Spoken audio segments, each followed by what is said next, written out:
because by all intents and purposes, if they say the transfer from North Carolina Central University was valid, then that negates the rest of the argument, right?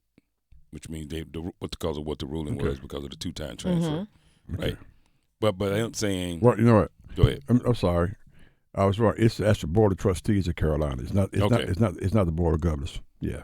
Okay. I heard this morning that it was Board of Governors. I mean, that may be the next. Yeah. That may be the next step. Well, because I was kind of confused. Because they have to meet. They probably have to meet first before they take it to the board. Right. So it's the Board of Trustees of UNC Chapel Hill that's discussing possible legal options to help wide receiver TezWalkr. Now, I don't remember the name, but is it someone else in the ACC, like NC State or somewhere close by that had the same scenario? I don't recall. I'm not sure about that. I'm going to research that. And they've been able to play.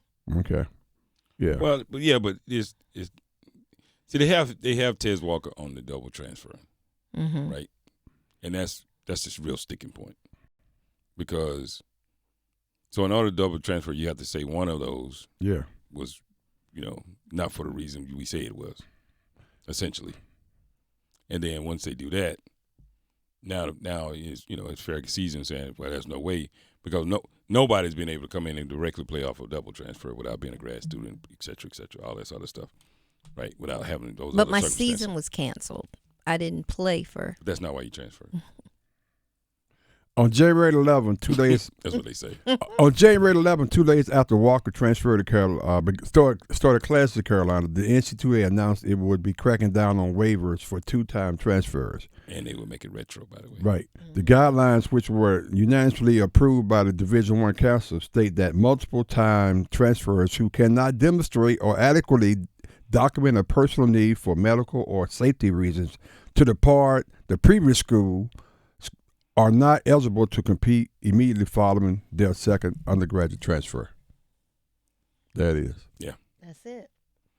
And demonstrate. So they saying that he didn't give him enough evidence. Yep. He could have been lying about why he transferred, and that's what's going on. Right. We look at all your transfers. Yeah. We look why you went from the first school to this school, and from Central to this school, and now Kent from this State. school, from Kent State to Carolina, and we put them all together. The old adage, your daughter's been in the hospital 8 times this week, sir. How many times you gonna be called out sick? Right. It said you read that last sentence about safety and the things that you could use as the reason. He did not demonstrate an adequate document a personal need for medical or safety reasons to depart the previous school are not eligible to compete against. And it sounds like they're talking about individually, not your family member. Correct. So, a couple of things. So that's why the grandmother. So he argued. Carolina and Walker argued mental health challenges at Kent State necessitated his transfer to Carolina to be closer to his Charlotte home. Because he already burned the 2-time transfer waiver.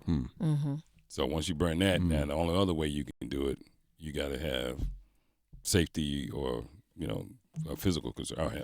I guess I still don't get it. What's the big deal? Okay. Why they didn't want people doing it? Right.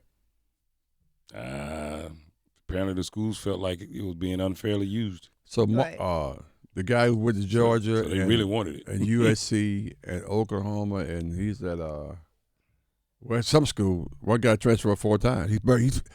I'm not. Well, he had to transfer. He played in 4 different schools, and maybe the 4th school is because he's a graduate student. Yeah, it's got to be. Got to be.